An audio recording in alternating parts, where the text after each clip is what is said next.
Shoot a little video for those of you that want to see this manifold working. You have to excuse Gabriel in the other room. He's playing cars, so he's pretty loud. But you just hook up all your U-tubes. You know, here's the one into the 40 breeder. You just put it down into there. Same thing with everything. I got one in the other room. One of the tanks in the other room, I got a long hose here. Goes all the way out. It will reach that tank. It's like 30-foot hose on it. For this particular room, I have to put an extension on the main line, so I just added a short piece right here. Goes to the pump. I just unscrewed the hose barb that's normally right here. Unscrew it out, right? Put this extension piece in there, and then hook up my hoses. I always put a towel underneath, just in case we have any leaks. These fittings that come with the pump, and even the ones that you buy as replacement, they're super brittle, and they crack like if you look at them funny. So I always have spare ones of these on hand. I did find some like these that fit on there, that these are threaded on the other end. They're a little more beefy than the factory ones, but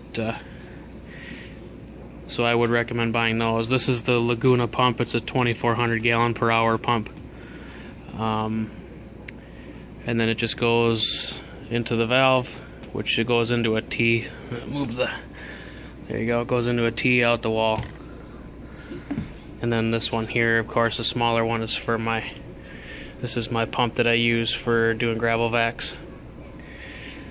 But anyway, yeah, so I'll get the siphon going here. I open this valve up, and then we'll go back in the other room. I had already started the siphon. Whoops. I just leave one of these hoses off, like say this one, and then I'll manually prime the other 4 valves.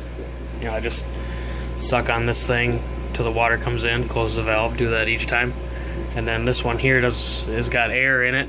It hasn't been primed, but once the water starts rushing through this thing, if I open that, it'll self-prime. One issue that I came across with this setup is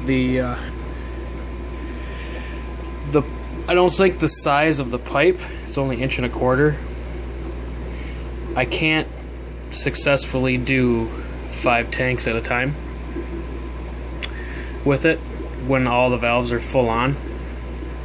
So the pump can probably handle it. It's just the diameter of pipe is restricting me. So if I went to like an 1.5 inch pipe, or maybe 2 inch would probably be too much, but 1.5 inch pipe, maybe it would do a better job.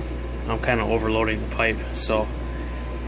But anyway, we'll get this thing going. All you got to do is just turn the main valve on. And then I always just turn one tank on at first, right? And then it'll fill this hose until you see it coming in here. There you go. You can see it, so I don't ever run this pump dry.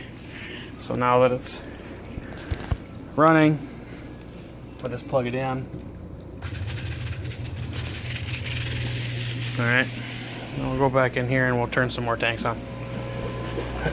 I'll just turn this one, which is the bottom 125 here, and this one, which is the bottom 75, and then this one, which is this 40 breeder, which is empty. And then that's it. It's running. That's all it takes, really. And then the tanks, they drain off pretty quickly. And then as they get down to the level, I mark all of them. You know, all the tanks are marked at, you know, whatever, 50 or 60% water change level. I just drain them down to that level, and that's it. So that's how the system works.